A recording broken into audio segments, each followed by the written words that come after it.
This conference will now be recorded.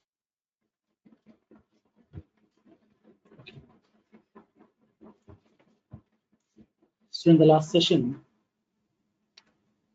we have discussed about Apex programming language, and we have discussed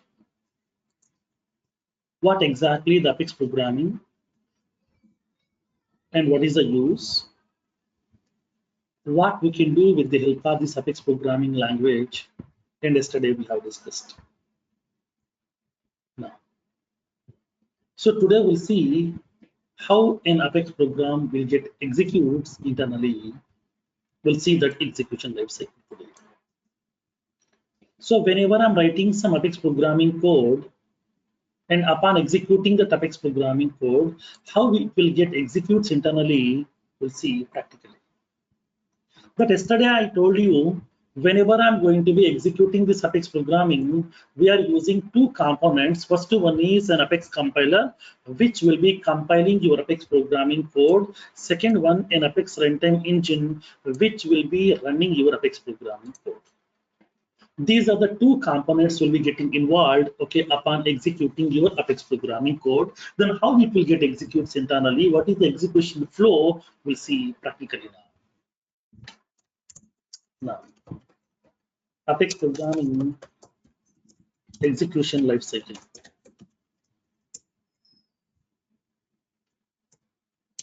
Now, so now today we'll see how an Apex program will get executes internally. We'll see practically in this case. Now, so let me explain that execution architecture or execution lifecycle. Now,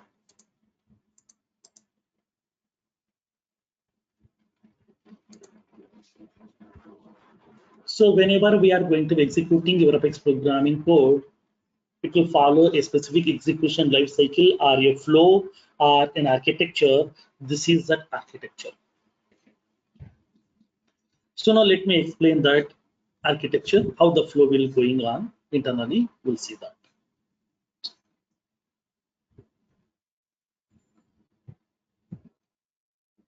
For example, assume that I am a developer. Okay, I am a Salesforce developer. I'm a Salesforce developer. So I got an opportunity as a Salesforce developer inside an organization. So I'm working in a specific team where we're implementing a Salesforce application for one of our client. So every day, my technical lead is assigning some tasks to me, and then I'm working on those tasks. So recently I have joined to that project. So as of now, he has assigned some configuration related tasks. Configuration means what? Admin related tasks he has assigned, so that I have implemented so many things as of now. Like as workflows, process builders, validations, object creations, relationships, all these things he has assigned to me. So till now, so I have worked on all those areas. Today, he has given a requirement related to development. He has given a requirement related to development. So he has given some requirement to me, and then he asked me to write some Apex programming code. He asked me to write some Apex programming code in order to implement that requirement. So in order to implement that requirement, he asked me to write some Apex programming code. Then how can we write that code, and then how this code will execute internally? Now let's see. Now as a developer, we have to write that Apex programming code. How? By using an editor. Where is that editor? That editor we can able to access through our Salesforce application itself. We don't have any editor in our local system. We are not using Notepad to write that code. We are using the editor which has been given by Salesforce, which can be accessible through browser only. Through browser only, we can able to get the editor, and then we can able to write the code.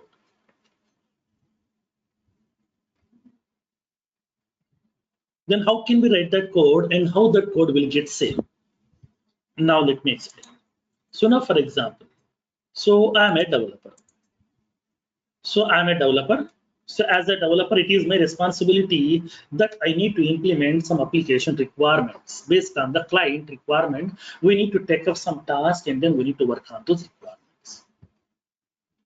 We have to implement those features by using configuration also, development also, integration also, anything we need to work on. As a developer, it is our responsibility. We have to develop that features. We have to create those features. We have to implement those features according to my client requirement. So today, my technical lead has assigned a requirement to me, so which can be implemented through Apex programming code. So through Apex programming, we need to implement that code. So we are going to be writing the Apex programming code. So I have prepared one Apex class. So now where we are writing this Apex programming code, we are writing through an editor which can be accessible through browser.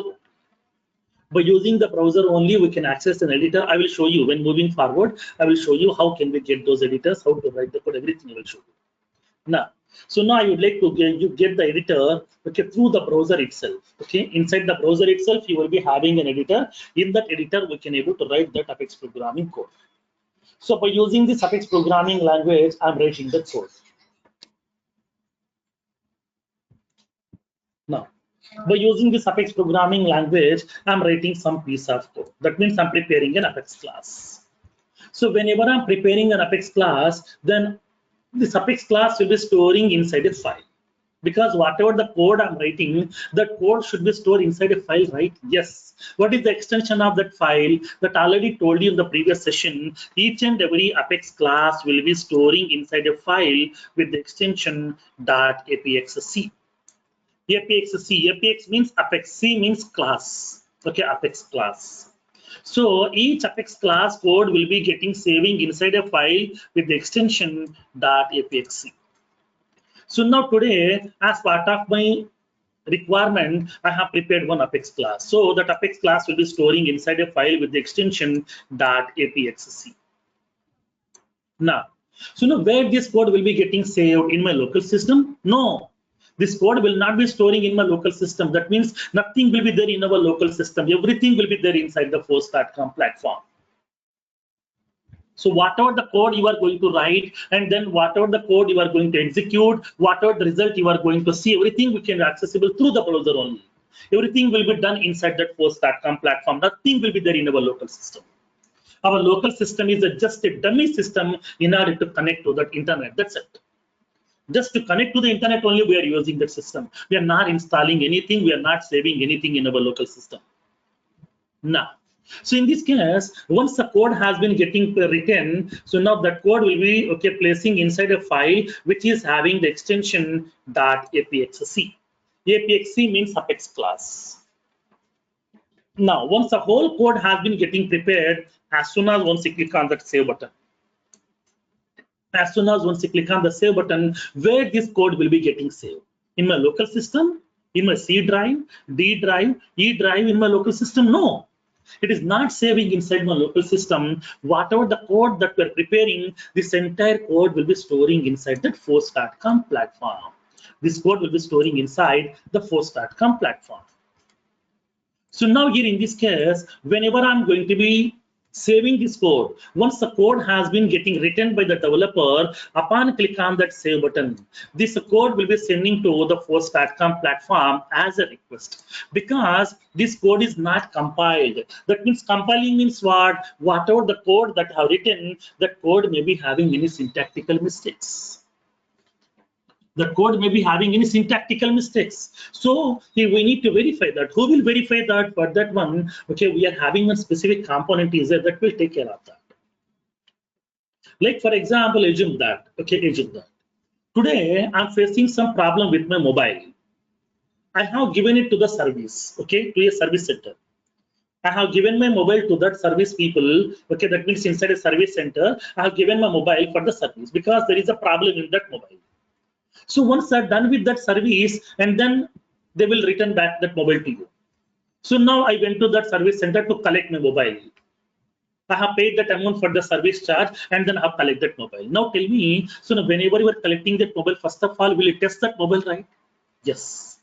That means whatever the problem that we have faced previously, the same problem will be repeating right now, or the problem has been solved. For that one, we are testing, right? Yes.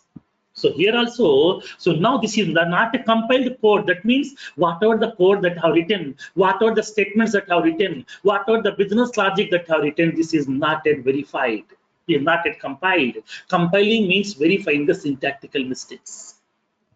Because who has written that code? Developer. Developer means human being. So as a human being, we can do some mistakes. We can do some mistakes also. So in this case, okay, in this case, I don't want to continue that mistakes inside my force.com platform. So I need to verify that. Whatever the code that I have written, so now I would like to verify whether this code has been, okay, whether this code has been prepared based on the syntactical rules of Apex programming language or not. We need to verify. For that one, we are sending this code to that force.com platform. So that here this code is not yet compiled, this code is not yet verified. So as soon as once you click on the save button, this uncompiled code, this uncompiled Apex programming code will be sending to the force.com platform as a request. Okay, it is sending this for Apex programming code to that force.com platform as a request. So in this case, okay, in this case, whatever the code has been sent to the force.com platform, force.com platform will not be allowing this code directly into that, okay, inside that platform. First of all, we'll do the necessary verification over here. Okay, the force.com platform will do the necessary verifications. So what kind of verification will it do? Now let me explain. Now, in this case here, as soon as once you click on that save button, it will be sending your Apex programming code to that force.com platform as a request. Now, in this case, upon click on this save button, okay, as soon as once you click on that save button,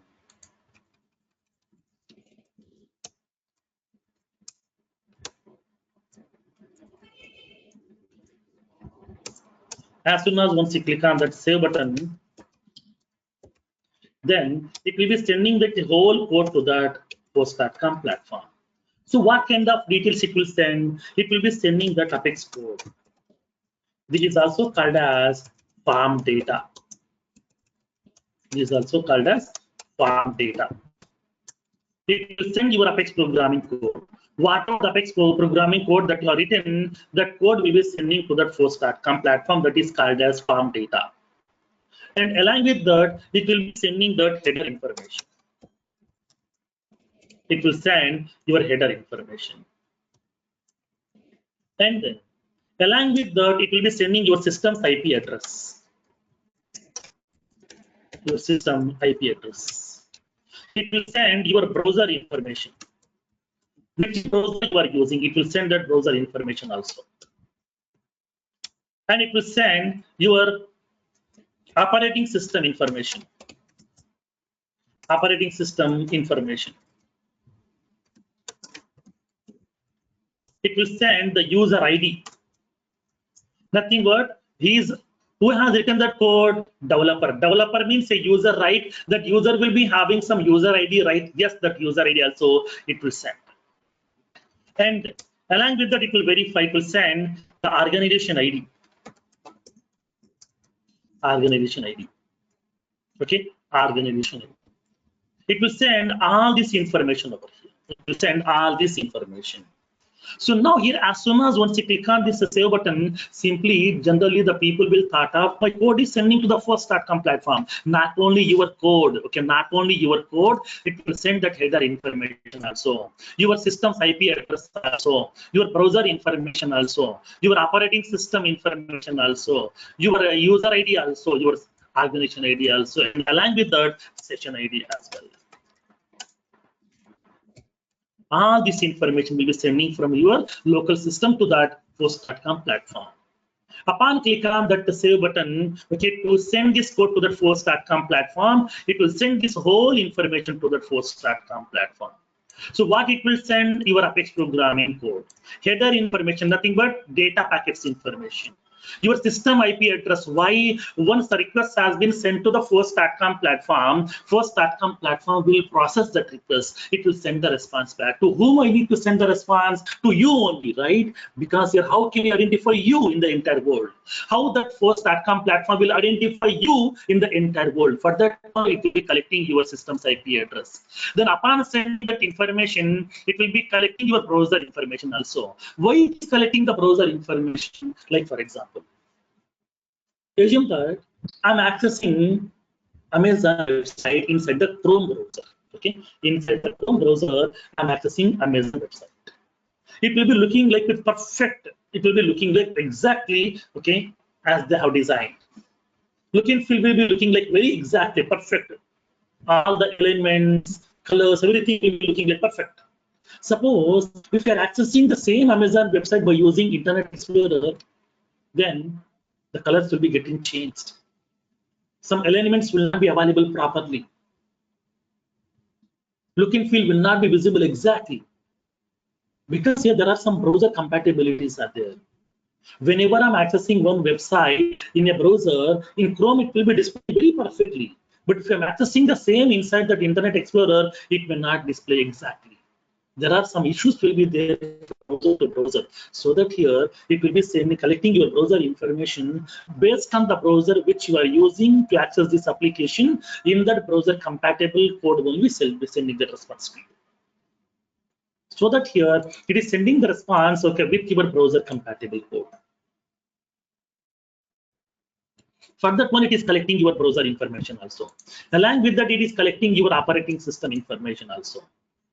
And then it will collect your organization ID.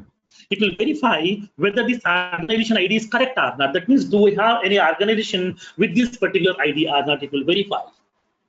It will verify with this ID, do we have any organization is exist or not? Organization means what? Already you know, that is Salesforce account. Organization means Salesforce account. Do we have any Salesforce account with this ID or not? It will verify. If the organization is available, then it will collect your user ID. It will verify whether with this ID, do we have any user is available or not. In this organization, do we have any user is available or not with this ID? If the user is available, it will go to that user's profile. It will go to the user profile. In that user profile, it will check for a permission. It will check for a permission. What is the permission that we need to create the Apex classes? During the profiles concept, already I told you, there is a small permission okay, which will be required in order to create the Apex classes. To create the Apex classes, we need a permission called as other Apex permission inside your profile. Inside your profile, we should have a permission called as other Apex. Other Apex. Let me show you that practically.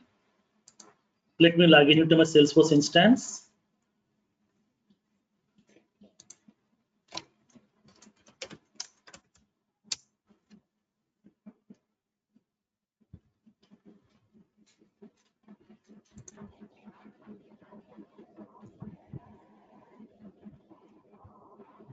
Let's go to that user. Go to the training batch user. There is a user. Go to that user's profile, that is system administrator profile. In this profile, you will be having one permission called as other Apex. See, so this is the permission. Other Apex permission. So now what is this permission here? If you are having the permission inside your profile, okay, if you're having the permission inside your profile, then only Salesforce will allow you to create the Apex classes inside the organization. In order to create the Apex classes, we need a permission called as other Apex permission inside your profile level. Okay, inside your profile level, we need a permission called as other Apex. So now, in this case here, okay, now here in this case, for the system administrator, it will be getting okay enabled automatically. For the remaining people, we have to make it enabled. Okay, for the system administrator, because system administrator will be having full control. So that here by default in the system administrator profile, it will be getting enabled, and for the remaining people, we need to get enabled manually. Here depends upon your application requirement. So that here, this is the profile over here. This is the permission inside that profile. Okay, you know that concept. As part of security, we have discussed so many features. Okay, we have discussed so many features. As part of security, already have given this whole information to you. So many features I have discussed.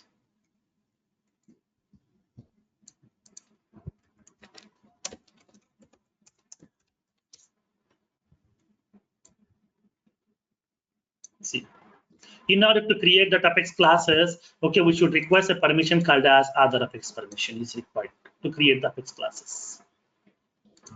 Now, so many features we have discussed as part of security concept. I've given almost some 50 to 60 features I have discussed with you regarding licenses, profiles, user management, and then roles, OWD, and the sharing concepts also, and the transferring the record ownership, manual transfer, automation, queues, web to lead, web to case, and the email to case also, and then profiles, permission sets, login IP ranges, everything we have discussed. All these options we have discussed here. So now, as part of this concept that I already told you, in order to create an Apex class, we need a permission called as other Apex permission. So in this case, now today this is the developer is creating this Apex class. So it will collect that user ID. Based on the user ID, it will go to that user's profile. In that user profile, now the first platform will verify. The first platform will verify whether this user is having that other Apex permission in his profile or not. If the user is having that permission, then only your request will be entering into that first platform. This much of verification will be doing by Salesforce. Simply when I click on, after writing that code, when I click on save button, don't think Salesforce is simply saving my code, not like that. Internally, this much of verification will do by Salesforce. Sir, what about session ID, sir? Session ID is nothing but in order to verify whether you are already an authenticated member or not. Already you have logged into your application or not. Already you have given your credentials or not. For that one, it is using the session ID. Okay. Once you have given your credentials, then session ID will be getting generated. So now based on the session ID only, we can able to keep and initiate the request. Now, so now here in this case, it will be verifying all this information. As soon as once you click on that save button, it will be sending this much of information to that force.com platform. It will collect your organization ID. It will verify your organization is valid or not. And then it will verify, do we have any user with this particular ID or not? If the user is available, then this user is inactive or not, it will verify. If the user is active, then it will go to the user's profile. In that profile, it will verify whether this user is having the permission to create the Apex classes or not. By verifying the permission other Apex. If the user is having that permission, then only your request will be entering into that force.com platform. So upon click on that save button, this much of verification will be done by Salesforce. So now, once the request has been entered into the force.com platform, then in this force.com platform, we have two components. Okay, in force.com platform, we have two components. First one is an application server. First one is an application server. Second one is a metadata repository. Okay, metadata repository. These are the two components are available. There is an application server. There is a metadata repository. What is this application server? Application server will take care of compiling the code and executing the code.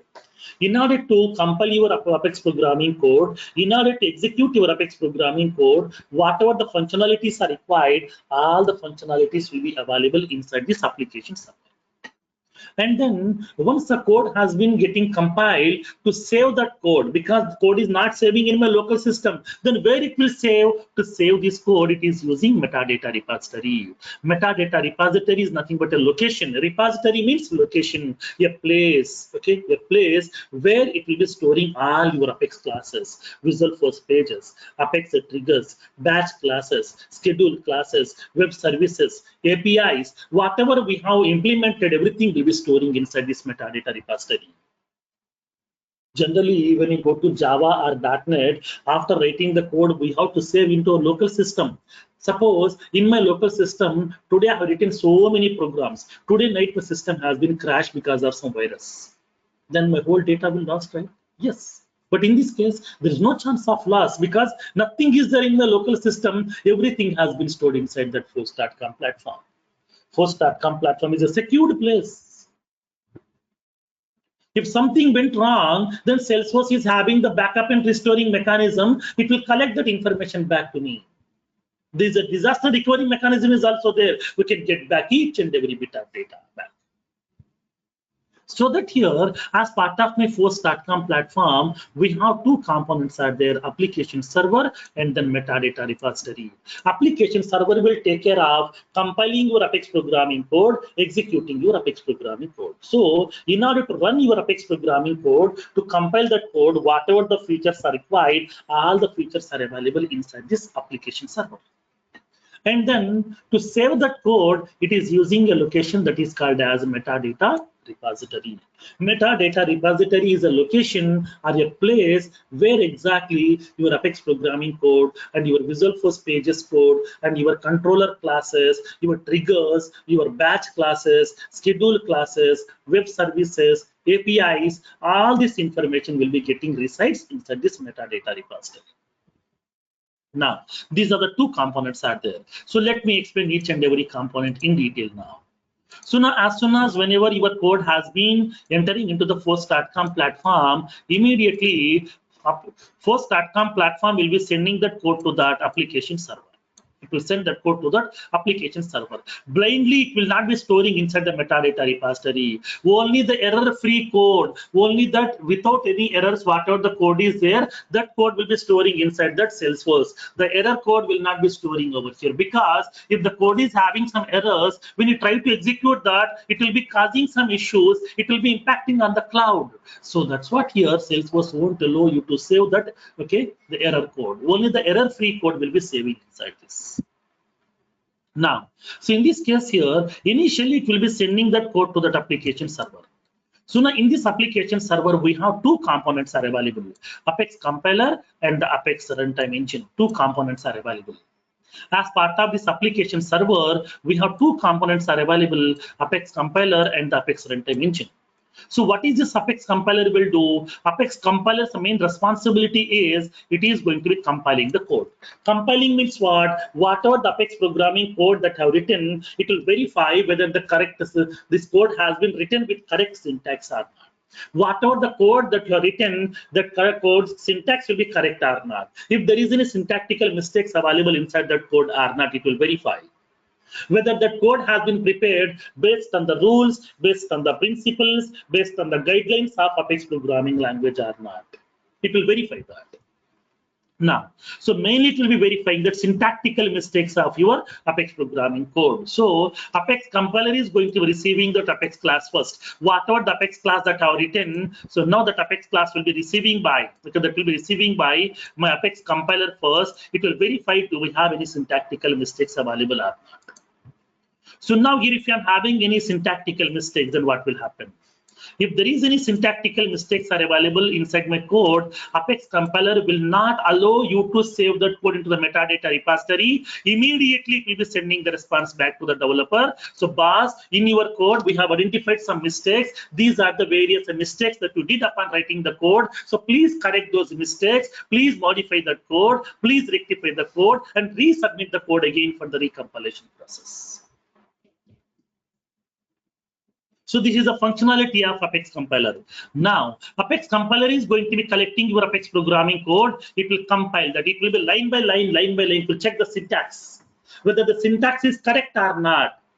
If the syntax is not correct, if there is any syntactical mistakes are available, then immediately it will be sending that response back to the developer. Dear developer, so these are the various mistakes that you did in your code. So these are the various syntactical mistakes we have identified. So please correct these syntactical mistakes. Please modify the code, write the code according to the syntactical rules, and then resubmit the code for the recompilation process. Then, so that it is sending that compilation errors over here. What are the various mistakes that you did? It will be sending that compilation errors here.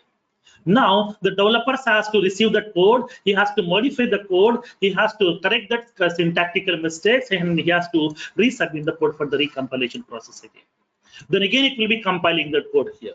Once the code has been compiled successfully, if there is no syntactical mistakes are available, okay, if there is no syntactical mistakes are available, then immediately the compiled code will be saving inside the metadata repository, so that whatever the compiled code that you have written, okay, the compiled code will be storing inside the metadata repository.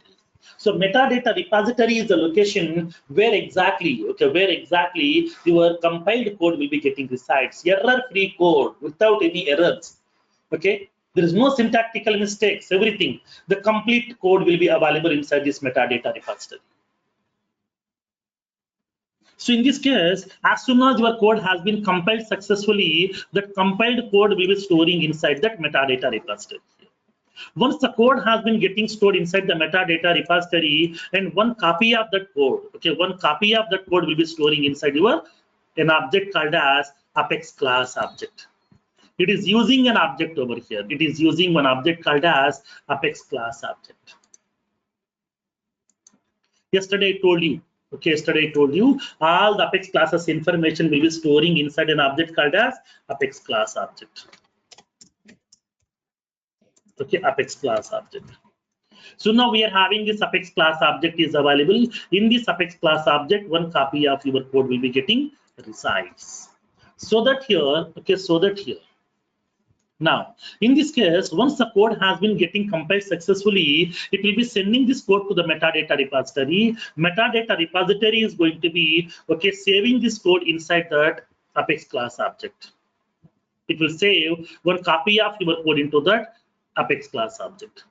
Whenever I'm going to be saving this code into that metadata repository, then this code will be sending to the Apex class object. Apex class object will be saving your code over here. So once the code has been getting saved, then it is generating one ID. Like for example, whenever I'm creating a record inside my account object, it is generating one ID, right? Like the similar way, this entire Apex class code will be treating like as a record. So it will be generating one ID. That ID will be sending to the metadata repository.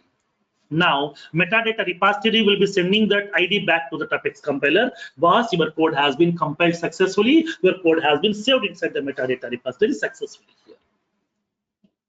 This is the internal execution. Now, so in this case, as soon as your code has been compiled successfully, compiled code will be saving inside the metadata repository. Metadata repository will save one copy of your code inside that Apex class object.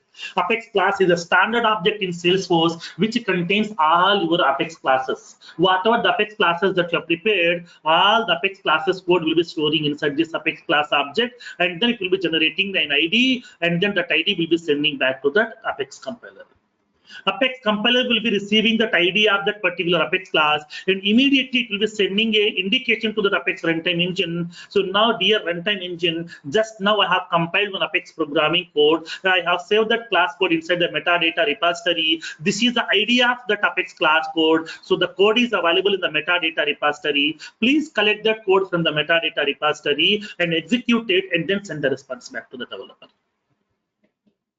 Because Apex compiler's job is simply, it has to receive the Apex class code, compile that, saving inside the metadata repository. It will be sending that indication to the Apex runtime engine. That's it. Its job is over.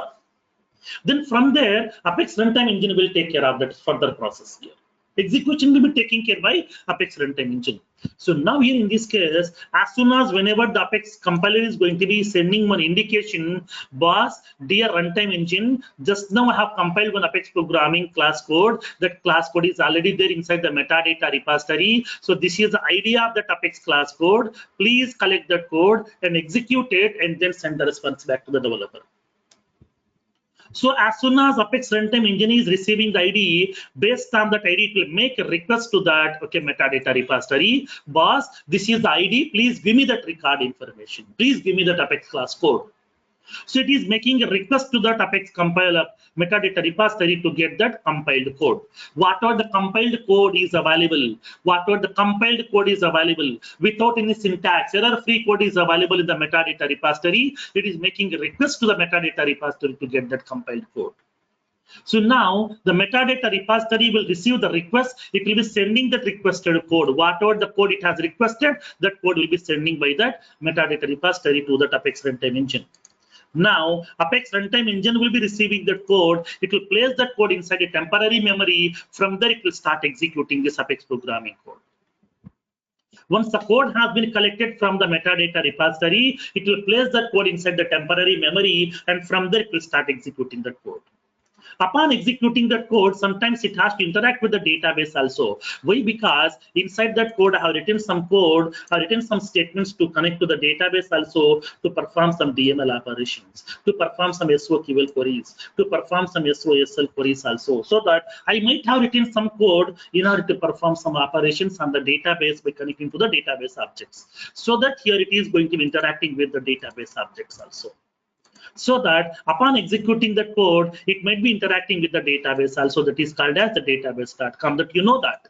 Already in our initial classes of Salesforce, we have discussed Salesforce is using its own customized database that is called as database.com. So it is interacting with the database.com also, it will execute your code. Once the code has been executed successfully, it will be generating the result. Okay, it will be generating the result over here. So now, once the result has been getting generated, then it has to send the response back to the developer. That means it has to show the result. Where the user can see the result inside the browser only, not in the command prompt. Whatever the result is generating, that result we can see inside the browser. If you want to see the code inside the browser, then that should be in the form of HTML format. So that here, whatever the result has been generated, the result will be converting into HTML format. Okay, whatever the result it has generated, the result will be converting into HTML format, and this HTML format of code will be sending to the developer, okay, inside a file that is called as a debug log file. Okay, that entire result file, that entire result HTML code will be sending to the developer, okay, by placing inside a file that is called as a debug log file. This is called as a response, nothing but execution result. So debug log is nothing but a result file in which you will be having your actual result, your application code, and then how many bytes of memory you have consumed to execute your Apex programming code, and then what is the result of that. If there is any exception, those exceptions information, how many SOQL queries you have executed, how many DML statements you have used, how many SOSL queries you have executed, how many emails you have sent, how many web services you have invoked, everything, the whole application, your program execution history will be there inside this debug log file. Debug log file will be having your actual result. We can see our application result inside the debug log file over here. This is the whole execution process of your Apex programming code. Okay, this is your Apex programming code execution lifecycle. Okay, understood this lifecycle now? Now. So now here in this case, let me repeat this one more time a bit fast. So now the developers are going to be writing the code by using the Apex programming language. That code will be storing inside a file with the extension .apexc, Apex class. After writing that code inside the file, as soon as once you click on that save button, this uncompiled code will be sending to the Force.com platform as a request. And then the Force.com platform will do the necessary verification process. If the verification process has been successfully completed, then it will be allowing this code into that Force.com platform. Once the code is entered into the Force.com platform, immediately the request will go to that application server. Application server will send the request to the Apex compiler. Apex compiler is going to be receiving the code. It will compile that code. Once the code has been compiled successfully, it will save that compiled code inside that metadata repository. And metadata repository will save that one copy of the code inside this Apex class object. And then it will collect the ID from that metadata repository. Then immediately Apex compiler is going to be sending an indication to the Apex runtime engine. So this is Apex class code which I have saved right now inside the metadata repository. So please get that class code, execute it, send the response back to the developer. Then Apex runtime engine will be collecting the ID from the Apex compiler. Based on that class ID, it will make a request to the metadata repository. Dear metadata repository, this is the ID which I'm sending to you. Please return the code of this class here. Based on this ID, whatever the Apex class is available, please return me that Apex class code because I want to execute it. Then, based on this ID, metadata repository will search for the code inside this Apex class object. It will collect that code. It will send that requested code to that metadata application runtime engine. Then the Apex runtime engine will be collecting the code. It will place that code inside the temporary memory. From there, it will start executing that code. Upon executing this Apex programming code, sometimes it needs to interact with the database also. So it will be connecting to the database. It is performing the operation. And finally, it is generating the result.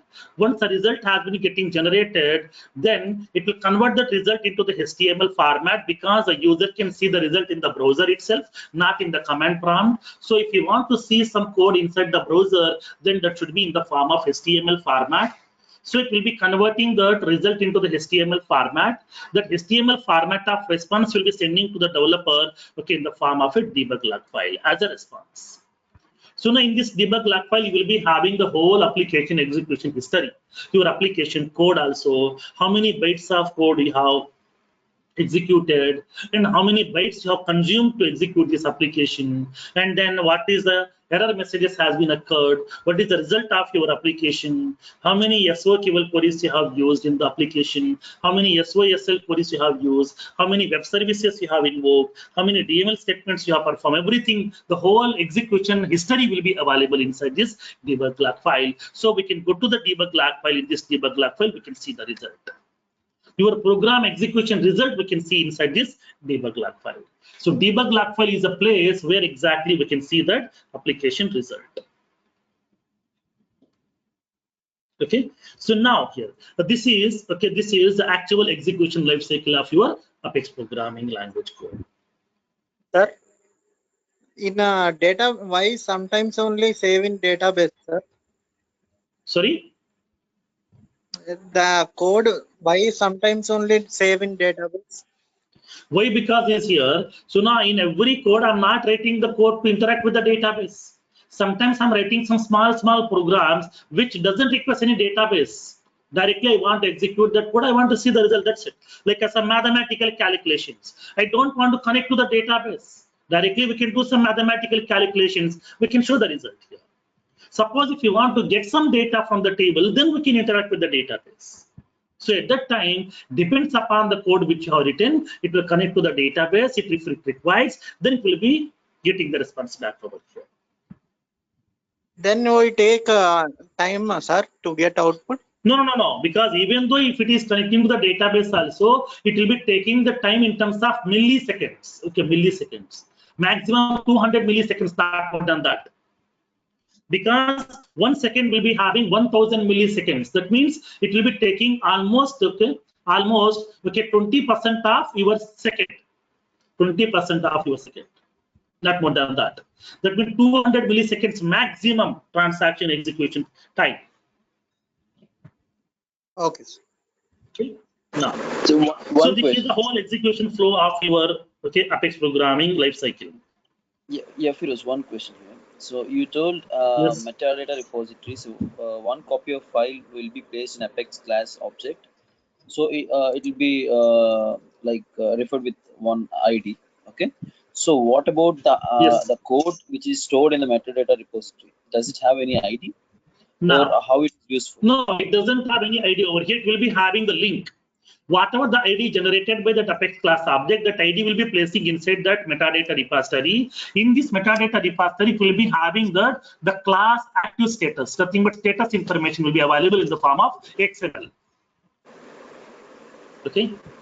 The XML format of code will be available. Metadata repository means XML format of code will be available inside this metadata repository over here. Not the original code. Okay. Not original code. Original code will be there in the Apex class object. Suppose if you want to query that information, we can query. Directly, we can go to your Salesforce instance. You can query that code also. Like for example, let me show you. Just to go to the developer console, you can query what are the Apex classes are available inside your organization.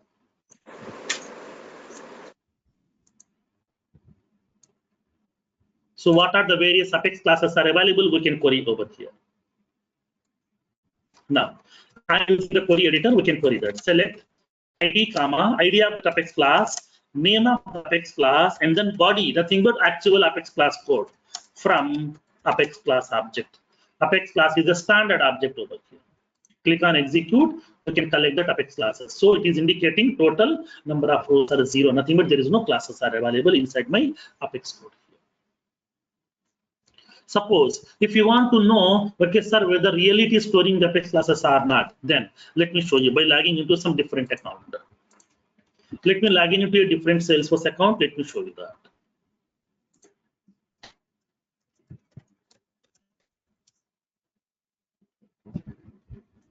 I'm logging into a different Salesforce account. There I have prepared some Apex classes also because they're in the middle of development.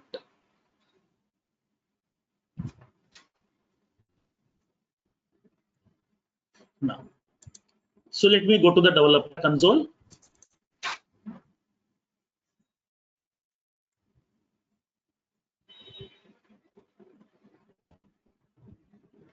If you want to query your Apex classes information, we can go to the query editor, select that, select ID of the class, name of the Apex class, body from Apex class object.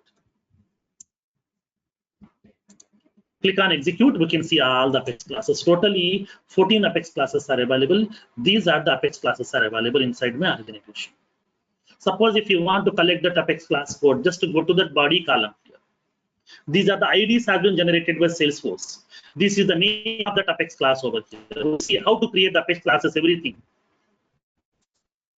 Now, this is the class code. If you want to collect that class code, just double click on that.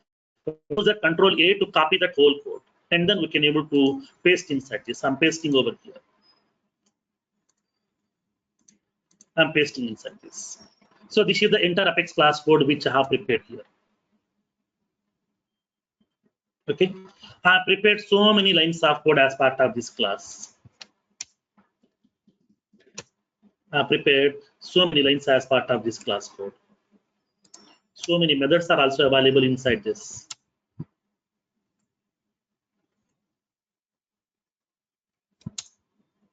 Like that, we can able to see each and every line code over here.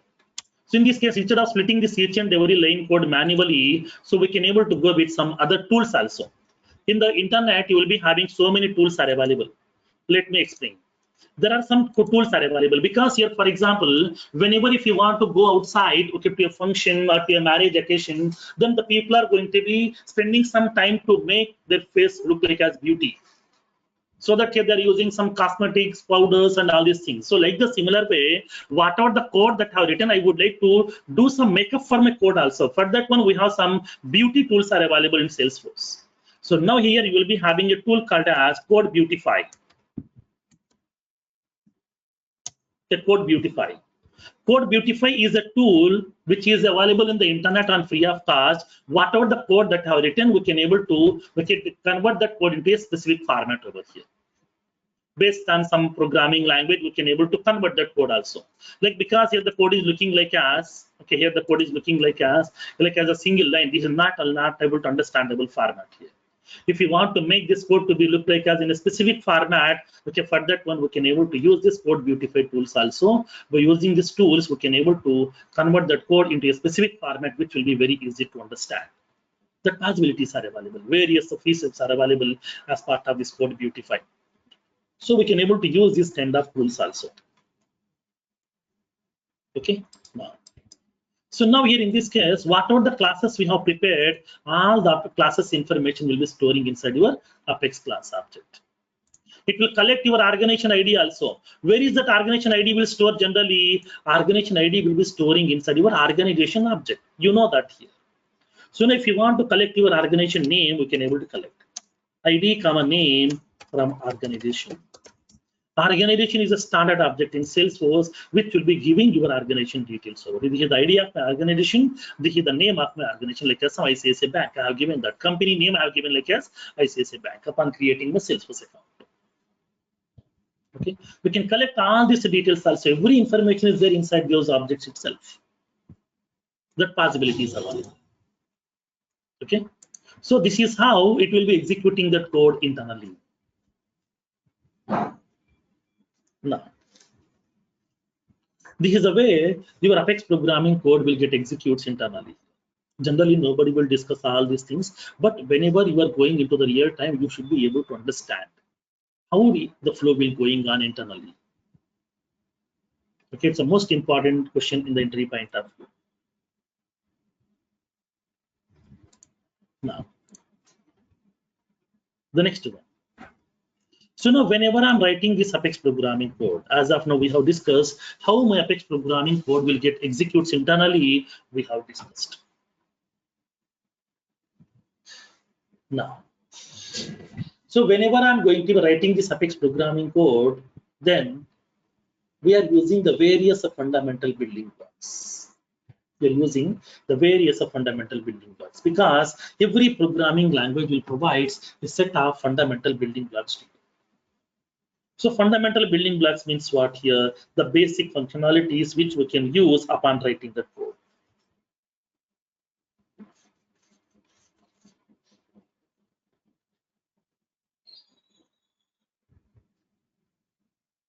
Now, so in this case, what happened? So now whatever the code that you are written, okay, whatever the code that you are writing, initially, because I'm new to this programming, I don't know how to write that complete code by my own. I don't know how to write this complete code by my own. So initially what we can do, we are using some ready-made features given by the programming language, and we will write some small programs. Okay, whatever the ready-made features are available in that programming language, we'll use that ready-made features, and by using those features, we can able to write some small programs. And when moving forward, once we feel comfortable with the programming, then we will develop everything by our own. Initially, it is new for me because I'm new to Apex programming. I don't know how to write the code and how to execute by my own. So what we can do, initially I'm using some ready-made functionalities given by Apex programming. With those features, I will develop some small programs. Once that development has been done, once I feel comfortable with the programming, after some days, I will develop everything by my own. Okay, I will create some complex functionalities by my own. I will write that code by my own. So now here in this case, like the similar way, okay, like the similar way here also, when coming to the Apex programming is also providing the various fundamental building blocks. Apex programming providing the various fundamental building blocks to you by default.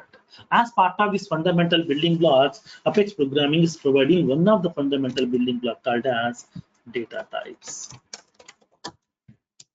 Okay, data types. So as part of Apex programming, first of all, we have to understand what exactly the data types. As part of fundamental building blocks, we are having data types, we are having variables, we are having operators, we are having output statements, like that. We have so many features have been given by Apex programming language to you. We'll see each and every feature one by one. These are some fundamental building blocks. These are some basic elements which we can use to write that Apex programming code and to execute that code to see the results. Now, so as part of this basic element, the first basic element is the data types. You know what is the data type? The description is there in the name itself. The description is there in the name itself. So what do you mean by this data type? Data type. Type means what? What type of data? What kind of data you are going to store inside the variable? Inside the variable, what type of data you would like to store? For that reason, we are using data type. Now, this data type concept already we have discussed during our admin concept also.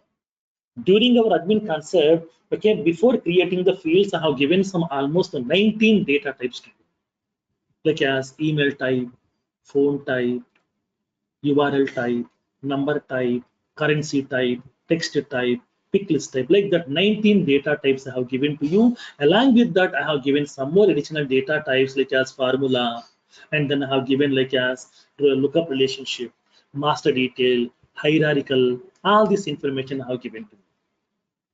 Like the similar way, whenever we are writing some code to store the data, we are using some variable.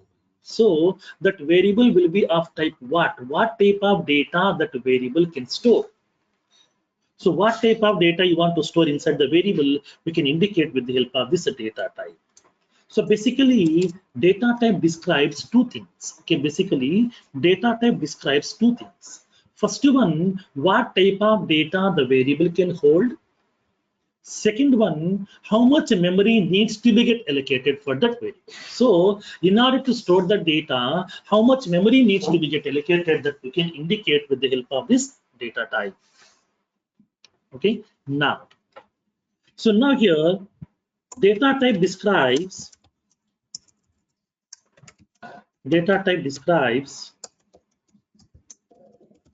the below two features. First one, what type of data the variable can hold. Second one, how much memory needs to be get allocated for the variable. For that variable, how much memory needs to be get allocated here, that we can indicate. So in this case, each and every data type is having that its own functionality, is that every data type will be having its own type of values can will allow, and then when coming to that every data type, it is having its own fixed amount of memory space is available. Now, so that's what here every data type will describe two things. What type of data, whether it will be allowing to store numerical values, or will it be allowing string values, date values, time values, boolean values, or what? What type of variables, what type of data that variable can hold. Second one, how much memory needs to be get allocated. That means to store that integer value, to store that numerical value, to store that boolean value, how much memory has to be get allocated. 1 byte of memory, 2 bytes of memory, 4 bytes of memory, how much memory has to be get allocated internally. That will be indicated by data type. So now here in this case, when coming to the data type, we'll be describing these two things. What type of value the variable can hold. Data means value can hold. Second one, how much memory needs to be get allocated for the variable. That means to store that value, how much memory has to be get allocated. These two things will be taken care by data type. So as part of Apex programming, okay, as part of Apex programming language, we have two types of data types are available here. As part of Apex programming, we have two types of data types are available. Now, we have two types of data types in Apex. What are those? First one is primitive data types. Primitive data types. Second one is subject data types. First one is primitive data types. Second one, yes, subject data types. These are the two types of data types are available in Apex programming language. Primitive, yes, subject. So what do you mean by primitive? Primitive in the sense basic or fundamental.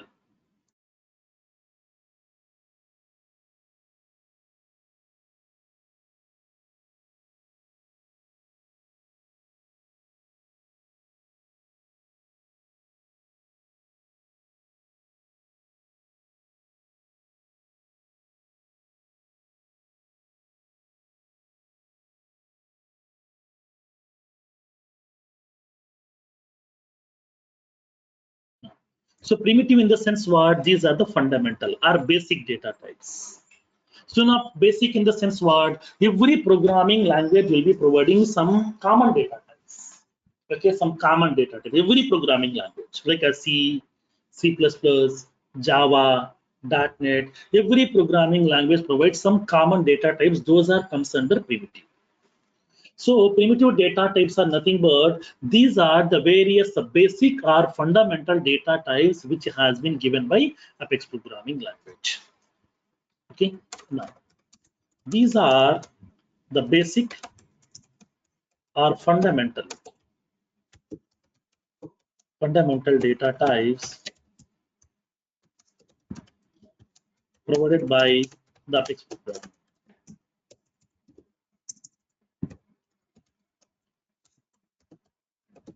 These are the various of fundamental or basic data types given by Apex programming language. What are those fundamental data types? Like as integer, long, double, decimal, boolean, id, string, date, time, date time, object, blob. These are the various primitive data types which has been given by Apex program, like integer, long, double, decimal, boolean, id, string, date, time, date time, object, and the blob. These are the various primitive data types has been given by Apex programming language. Now, so let me go in detail of each and every data type. Okay, let me go in detail of each and every data type.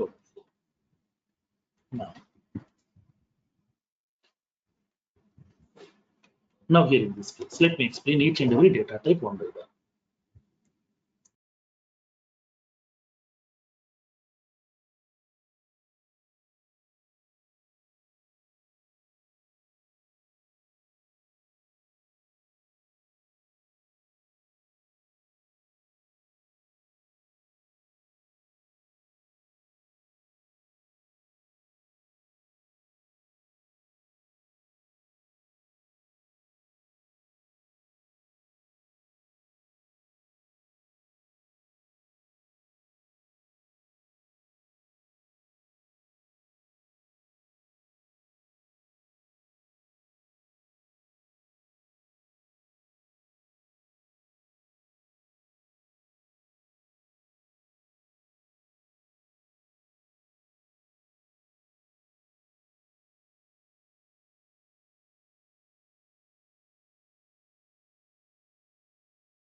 Hello. We cannot hear you, Firoz. Feroz, your Yeah, voice is not now, audible. yeah. Is my voice audible now? Yeah. Okay, now. So these are the various types of data types has been given by Salesforce as part of, the primitive data types. Now, the first one. So I would like to go in detail of each and every data type because these are very, very important when moving forward to that, Apex programming code. While writing the code, we are going to discuss about a concept called as, ORM. In that ORM, it will help you a lot. Now, so now let me explain each and every data type over here. Now, the first one. First one is string data type. So now what do you mean by the string data type? String data type will allow us to store a collection of characters. It may be one character, it may be multiple characters. Because when you go to some programming languages, to store one character, you will be having a character data type. To store multiple characters, they are having string data type here. But two data types will be there at that time. But here in Salesforce, we don't have like this two, we are having only one. So string data type is used to store one or more number of characters. In order to store a collection of characters, we are using this string data type. Now, string data type allows us to store a collection of characters, including the special characters also, including the special characters like as dot, comma, hash, dollar, anything. So in this case here, whenever I'm going to be storing this kind of collection of characters inside this variable, how much memory will be getting allocated? So whenever if you want to store some characters, okay, inside this particular string data type, how can we store? So whenever if you want to store some characters, then we have to enclose those values in the single quote. Now, so now while storing the data in string variable, we have to enclose the values in the single quote. For example, I want to store some name like as some Ram Kumar. This Ram Kumar we have to enclose in the single quote here. Sometimes I want to store the value some Santosh. We need to enclose in the single quote. I want to store some values like as some welcome to Apex programming. One complete sentence. We can able to enclose in the single quote. I want to store some gender like as some like as a male. Okay. Now I want to store that value some female like as F. Single character. It may be single character. It may be multiple characters also. We have to enclose in the single quote. Then how much memory will be getting allocated? In this case, depends upon the number of characters we are storing. That much as those many number of bytes of memory will be allocated. So in this case, how many characters are there? We are having that here 5 and then here 3. Okay, so totally 8 and then one space. Space is also counting as one character. Totally 4 and 5, 9. So that totally 9 characters are available. So it is allocating 9 bytes of memory over here. So for each and every character, it is allocating 1 byte of memory. Now, let me give the note point. Each character in the string value will occupy 1 byte of memory. Each character will occupy 1 byte of memory. Depends upon the number of characters you are storing, those many number of bytes of memory will be getting reserved. Now, so up to this is fine. String data type is used to store a collection of character values. Where we need to enclose those values in single quote always. It's a fundamental principle of Apex programming language. Now, so now tell me what field types will supporting this string data type now. What field types are supporting string data type? Now let me explain. Like for example, upon creating this field, for example, I'm creating a field inside my object. I'm creating a field. Whenever I'm creating a field, it is having so many data types are available. Now tell me in this data types, which data type will be storing string type of values? Now tell me.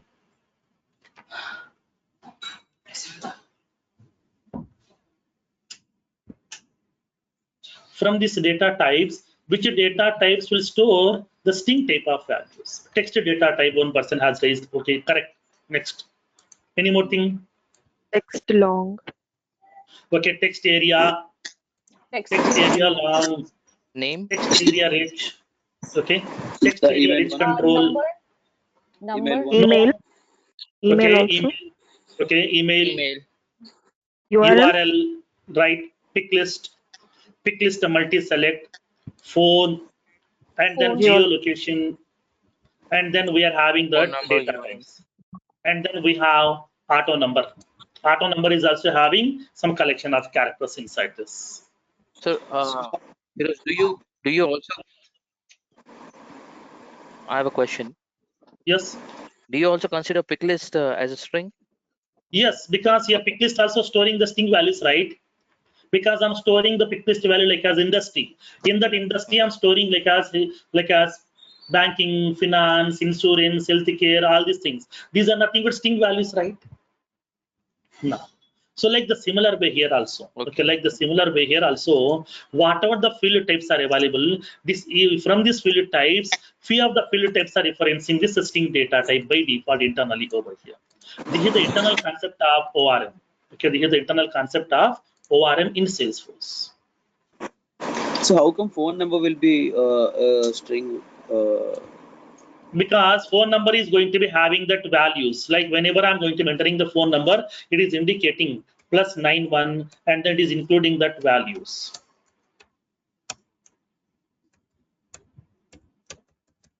It is indicating this value. Whatever the phone number that I have entered, this phone number is converting into US phone number format, right? In this case, you are having that braces are available, spaces available, hyphen is available. These are characters, right? Characters and then numerical. This is nothing but alphanumerical. That means string values.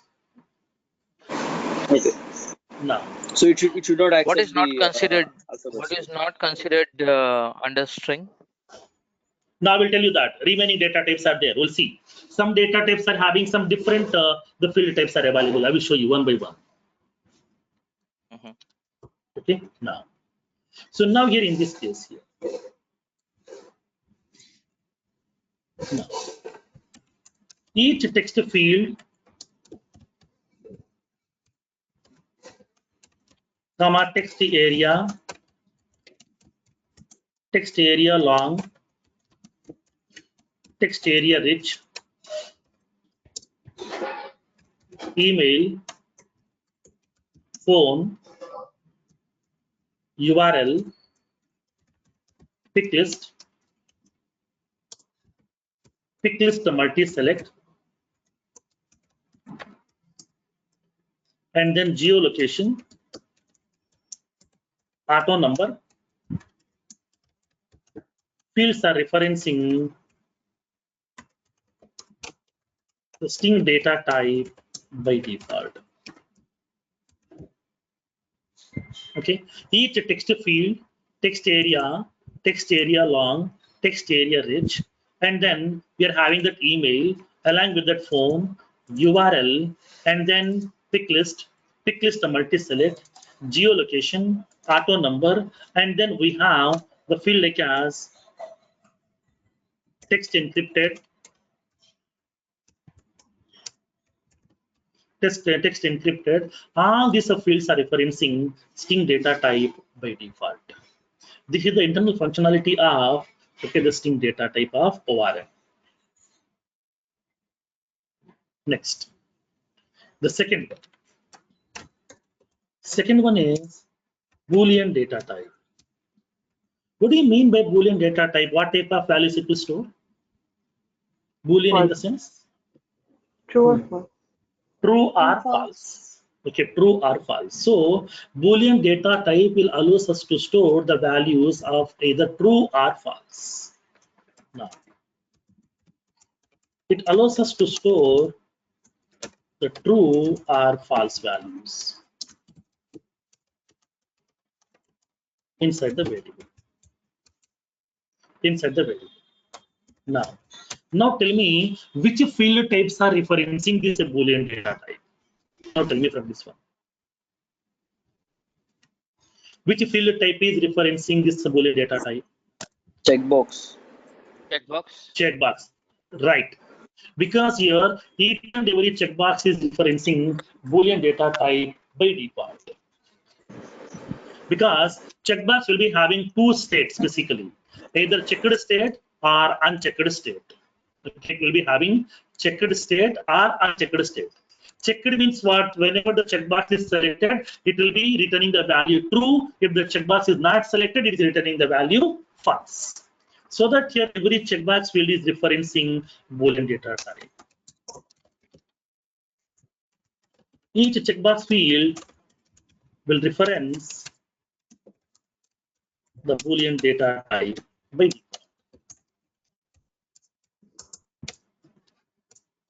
Now, the next one, ID data. So now tell me, okay, what is the use of this ID data type? ID data type is used to store the record ID. Because that already you know, in our initial concept we have discussed, whenever we are creating some records inside our Salesforce object, for every record Salesforce is allocating a unique identification number that is called a record ID, which contains an 18 characters alphanumerical number. okay, which contains an 18 characters alphanumerical number, and from that 18 characters, first 3 characters are called as object ID, remaining 15 characters are called as actual record. In that record ID, last 3 characters are called as transaction code, or that is also called as checksum. Already we know this entire concept in our starting phases of configuration features. Now, so in this case, when coming to the ID data type, it allows us to store the record IDs, which can be either 15 characters or 18 characters also here. Now, this data type allows us to store either 15 characters or 18 characters, 18 characters record ID inside the video. Now, so now tell me which field types are referencing this ID data type now.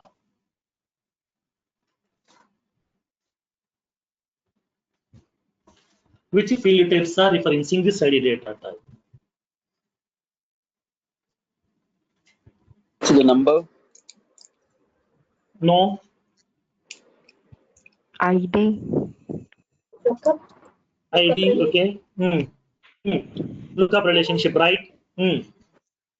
Lookup relationship or master detail, whatever, any relationship type. Whenever I'm selecting the parent, what it will store the ID of the parent record. Like for example, assume that I'm going to be creating a position record. So in this position record, I'm selecting that. In this position record, I'm selecting the hiring manager. To which hiring manager I'm assigning this position responsibility over here. I'm selecting the hiring manager. So I'm selecting the location as from Hyderabad. I'm selecting the hiring manager over here. Like as for example, Chandrasekhar. Whenever I'm selecting this Chandrasekhar is a HR person, what it will store in this column? In this column, it is storing the ID of this Chandrasekhar record, not the Chandrasekhar name. It won't store the name, it will store the ID of this Chandrasekhar record here. So in this case, every lookup relationship field, master detail association field, hierarchical association field, external object lookup relationship field, these are all storing ID fields over here. These are referencing ID data type by default. Now, each ID field, comma, lookup relationship field, comma, master detail,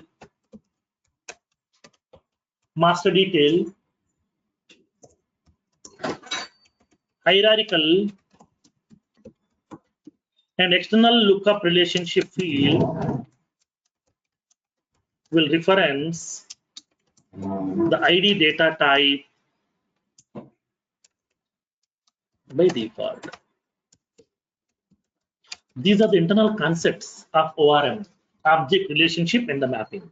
Okay, now, so we have few more data types are available as part of this primitive. We'll see the remaining data types in tomorrow's session. In tomorrow's session, we'll continue with this data type concept, and then we'll move forward to that some more features, like as we are going to be discussing about variables, operators, output statements, all these things one by one. Okay.